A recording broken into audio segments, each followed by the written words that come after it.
Viewers, welcome to 3R classes. घटनाचक्र पूर्वावलोकन इतिहास की सीरीज हम कर रहे थे। आज हमारा टॉपिक रहेगा गवर्नर जनरल एवं वायसराय।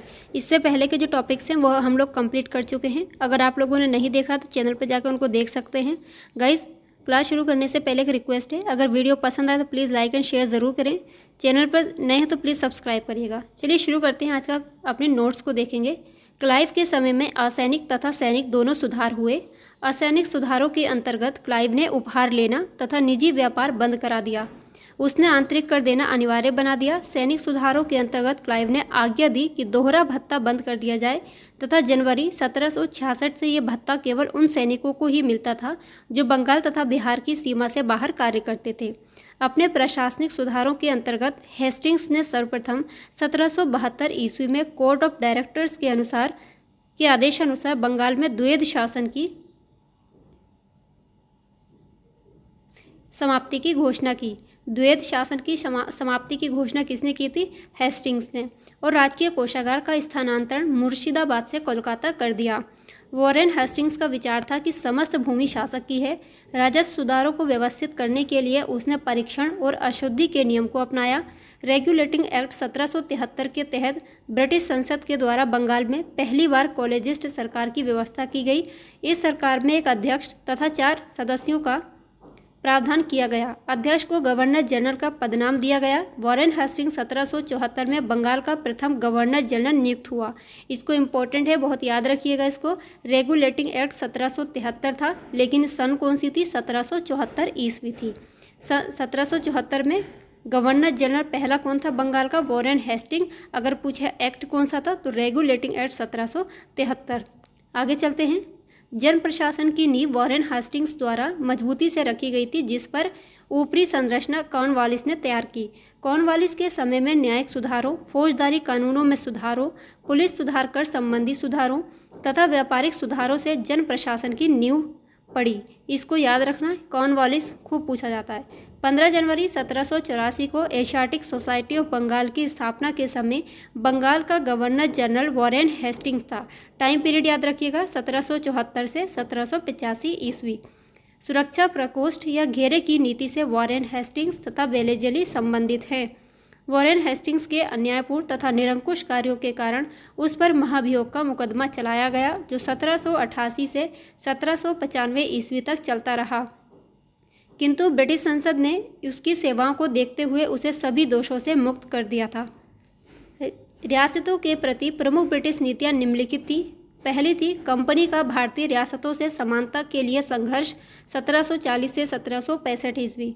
सुरक्षा प्रकोष्ठ नीति या घेरे की नीति, 1765 से 1813। अधीनस्थ पार्थक्य की नीति, 1813 से 1857। अधीनस्थ संघ की नीति, 1858 से 1935। बराबर के संघ की नीति, 1935 से 1947। आज़ादी के टाइम तक थी ये। दीवानी और फौजदारी कचहरियों के श्रेणीबद्ध संगठन के जरिए न्याय प्रदान करने की एक नई व्यवस्था की नींव अंग्रेजों ने रखी। इस व्यवस्था को वॉरेन हेस्टिंग्स ने प्रारंभ किया, मगर कॉर्नवालिस ने इसे और सुदृढ़ बनाया। अब बताइएगा, वॉरेन हेस्टिंग या कॉर्नवालिस में से कौन सा एक ऐसा है अंग्रेज जिसकी जो समाधि है वो गाजीपुर में स्थित है, भारत में है? उसकी शक्ति कलेक्टर के हाथों में केंद्रित कर दी गई। 1787 ईस्वी में जिले के प्रभावी कलेक्टरों को दीवानी न्यायाधीश भी नियुक्त कर दिया गया तथा इसके अतिरिक्त उन्हें फौजदारी शक्तियां और सीमित मामलों में फौजदारी न्याय करने का भी अधिकार दे दिया गया। 1790 से 92 के बीच भारतीय न्यायाधीशों से युक्त जिला फौजदारी अदालतों को समाप्त कर उसके स्थान पर 4 भ्रमण करने वाले न्यायाधीश, 3 बंगाल हेतु और 1 बिहार के लिए नियुक्त किए गए। इन अदालतों की अध्यक्षता यूरोपीय व्यक्तियों द्वारा भारतीय काजी एवं मुफ्ती के सहयोग से की जाती थी। कॉर्नवालिस ने कानून की विशिष्टता का नियम, जो इससे पूर्व नहीं था, भारत में लागू किया। तो कानून की विशिष्टता किसने बताई थी? ये नियम को लाया था कॉर्नवालिस था। कॉर्नवालिस ने अपने न्यायिक सुधारों को 1793 ईस्वी तक अंतिम रूप देकर उन्हें कॉर्नवालिस संहिता के नाम से प्रस्तुत किया था। ये सुधार प्रसिद्ध सिद्धांत शक्तियों के पृथक्करण पर आधारित था। इसके तहत उसने कर तथा न्याय प्रशासन को पृथक कर दिया। गैस, अपने जोश को हाई बनाए रखिए, खुश रह करके पढ़ाई करते रहिए, क्योंकि ये पढ़ने में थोड़ा बोरिंग ज़रूर लग रहा होगा, लेकिन जब आप क्वेश्चंस करेंगे तब आप लोग देखेंगे कि ये नोट्स कितने इंपॉर्टेंट है। क्वेश्चन लगाने से पहले उसका डिटेल, उसकी पूरा समरी भी पढ़ना चाहिए। कलेक्टर की न्यायिक तथा फौजदारी शक्तियाँ ले ली गई तथा उसके पास केवल कर संबंधी शक्तियाँ ही रह गईं। दीवानी न्यायालयों में कार्य के लिए नए अधिकारियों की एक श्रेणी बनाई गई। जिला न्यायाधीशों को फौजदारी तथा पुलिस के कार्य भी किए गए।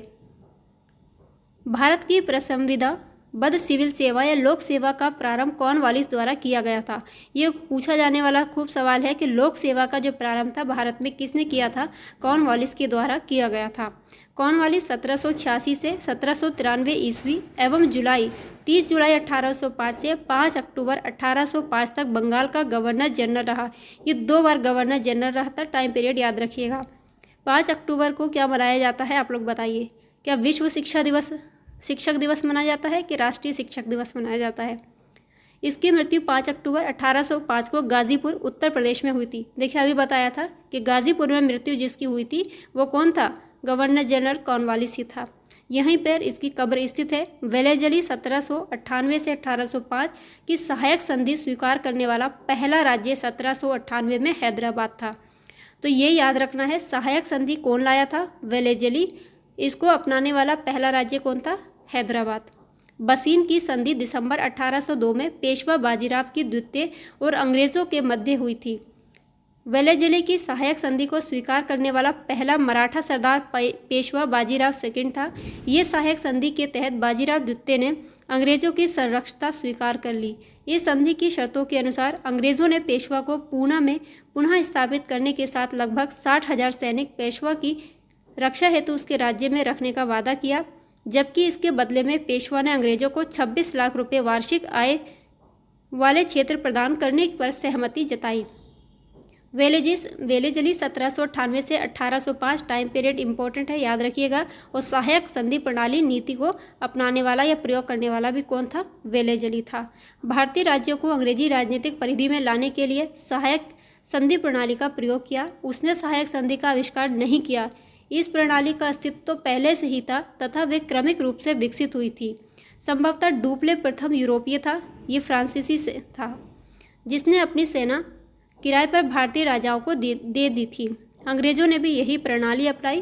प्रथम सहायक संधि 1765 ईस्वी में अवध से की गई, जब कंपनी ने निश्चित धन के बदले उसकी सीमाओं की रक्षा करने का वचन दिया।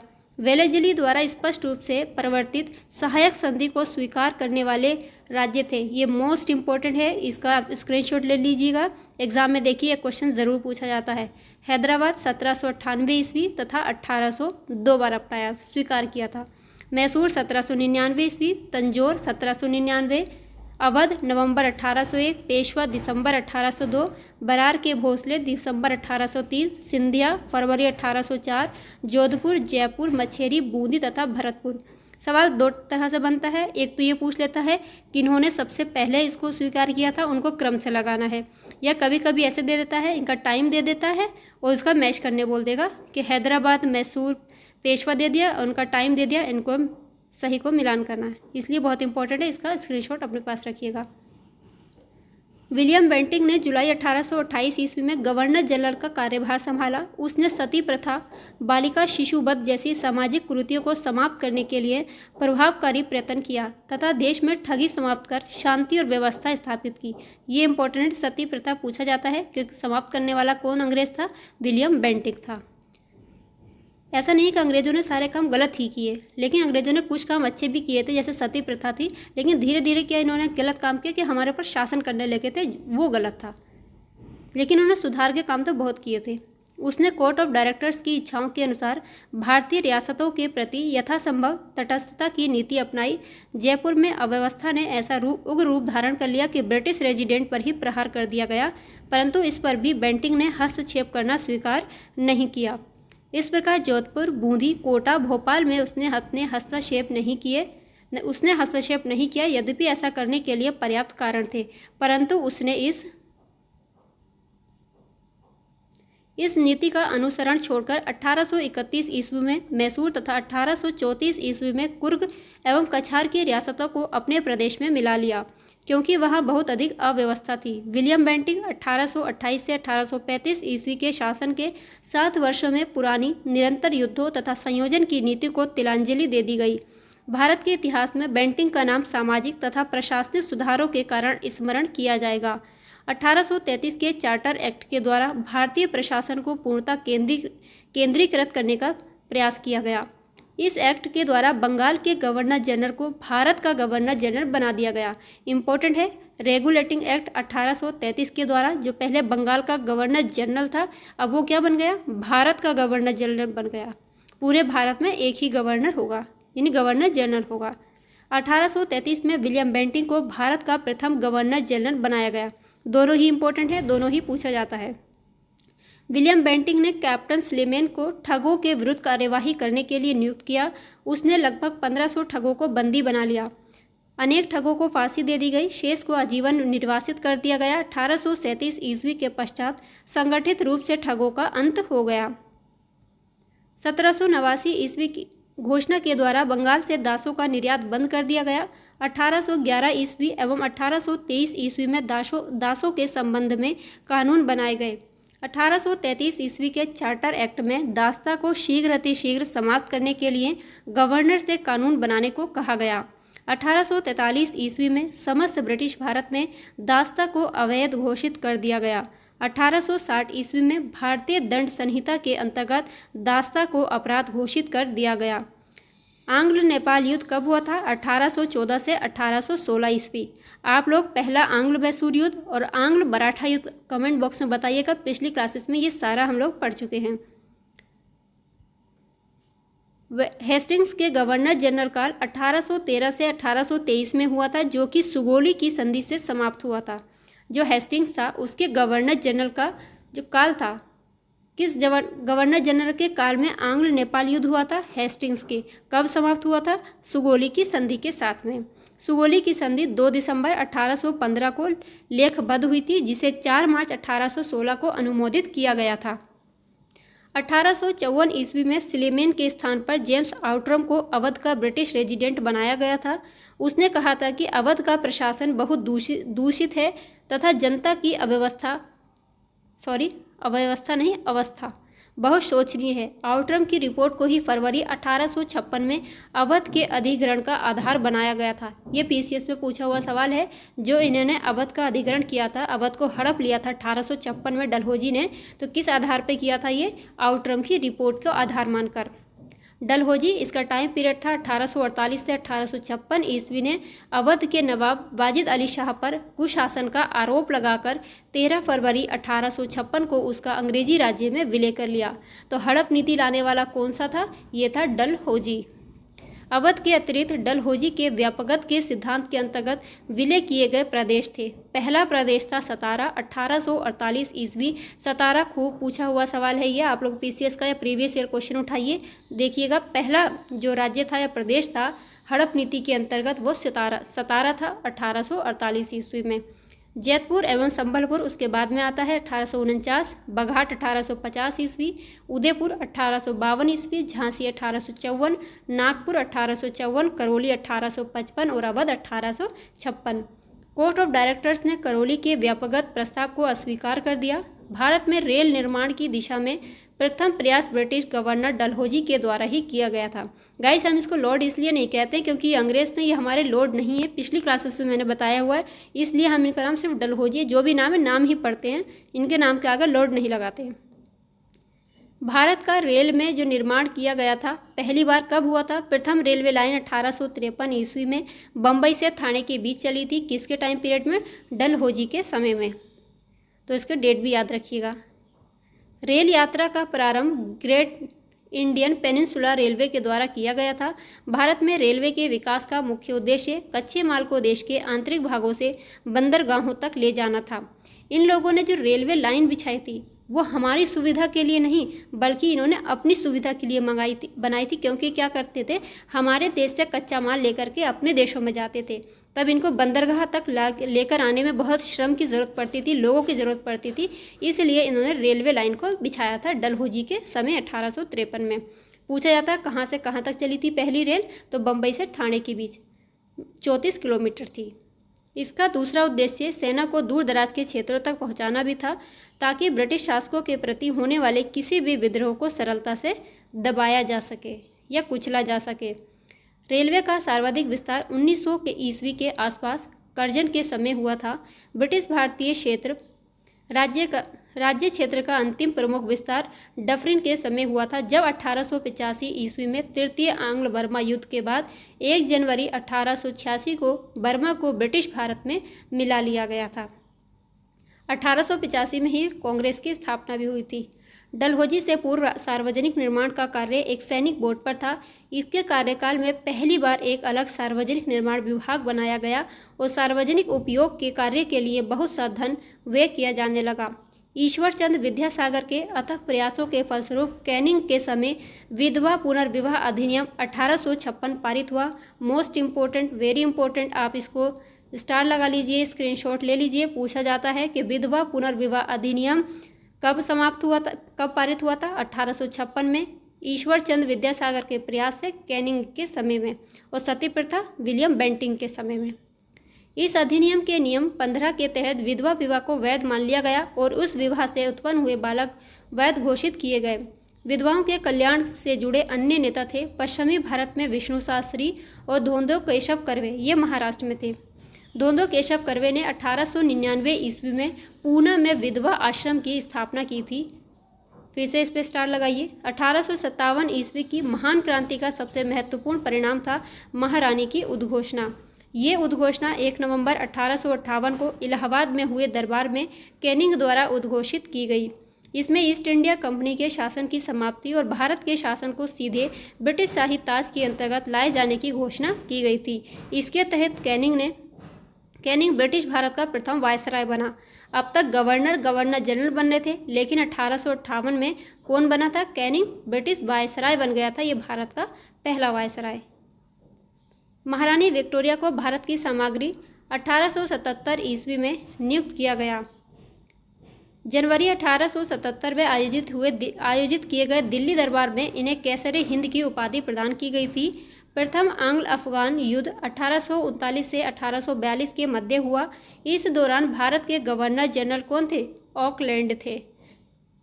लिटन के समय द्वितीय आंग्ल अफगान युद्ध 1878 से 1880 में हुआ था। 1843 एक्ट 5 के द्वारा भारत में तत्कालीन गवर्नर एलन बरो ने दास प्रथा का उन्मूलन किया। मोस्ट इंपॉर्टेंट पूछा जाता है, भारत में दास प्रथा को समाप्त किसने किया था? एलन बरो ने। इसके काल 1842 से 44 ईस्वी के दौरान अगस्त 1843 में सिंध को पूर्ण रूप से ब्रिटिश साम्राज्य में मिला लिया गया। चतुराईपूर्ण निष्क्रियता या कुशल आक्रमणीयता की नीति आंग्ल अफगान संबंधों के संदर्भ में एलन बरो के काल से प्रारंभ होकर नॉर्थ ब्रुक के काल तक चलती रही।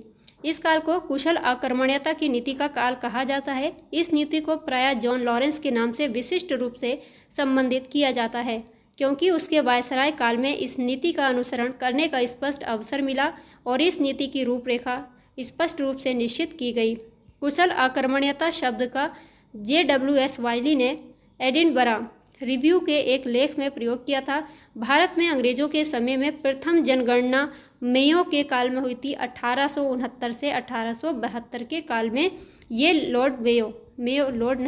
मेयो का काल था और जो पहली जनगणना हुई थी भारत में वो 1872 में हुई। लेकिन हर 10वें साल, जो 10 साल पे हमारी नियमित जनगणना होती है, वो 1881 में हुई थी रिपन के काल में। याद रखिएगा, अभी 2011 की जनगणना के आंकड़े ही हम पढ़ रहे हैं, जल्द ही 2021 की जनगणना के आंकड़े भी हमारे सामने आएंगे।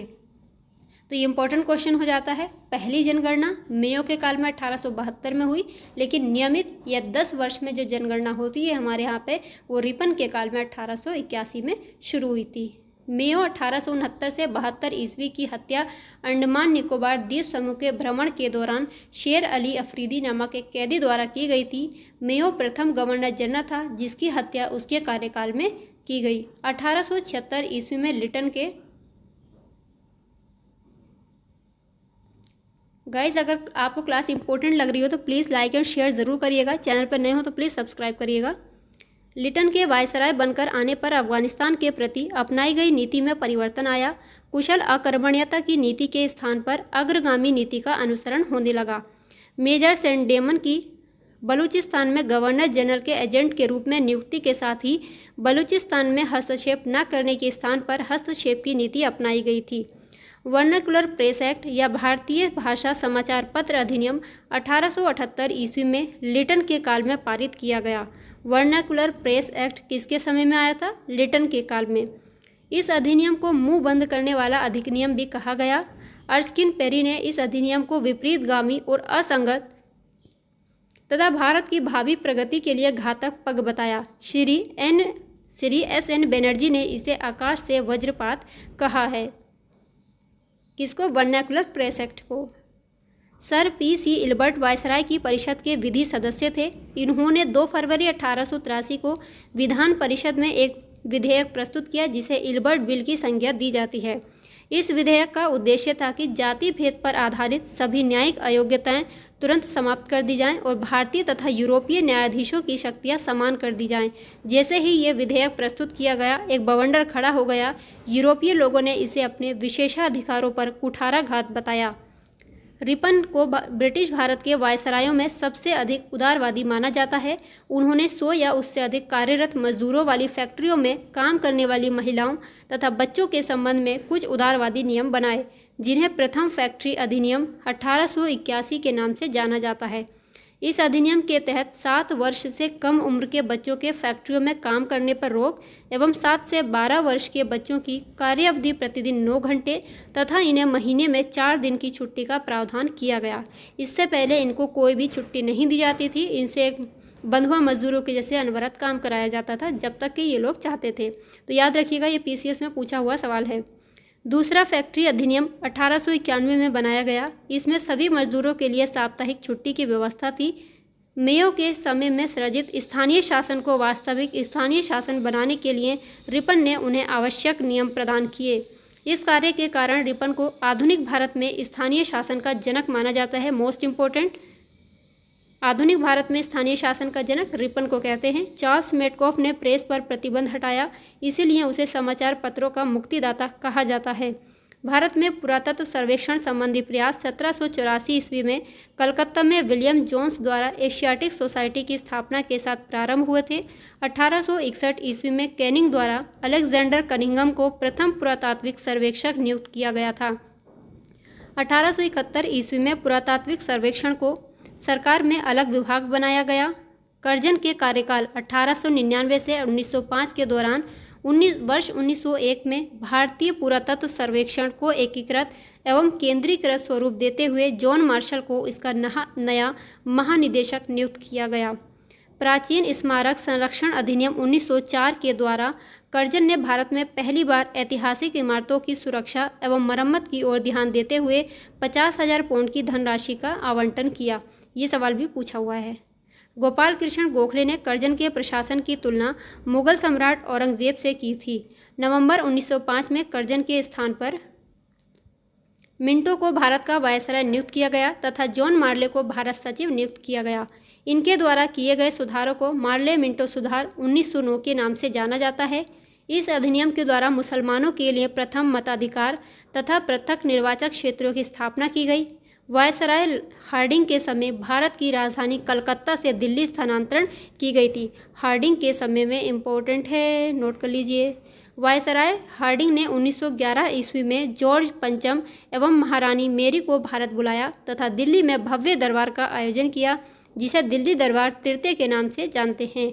इसी दरबार में बंगाल विभाजन को रद्द कर दिया तथा राजधानी के स्थानांतरण की घोषणा की गई। अब आपसे एक सवाल है, बंगाल विभाजन कब और किसके टाइम पीरियड में आया था? ये आप लोग कमेंट बॉक्स में बताइएगा, अगली क्लास में बताएंगे। आज की क्लास में इतना ही है, मिलेंगे अगली क्लास में आगे के इसके जो आज हमने किया इसके क्वेश्चंस के साथ में। तब तक के लिए अपना ख्याल रखिए, पढ़ते रहिए। वीडियो पसंद आए तो लाइक एंड शेयर ज़रूर करें गाइस, और चैनल को सब्सक्राइब ज़रूर करिएगा। ठीक है, तब तक के लिए अपना ख्याल रखिए, बाय।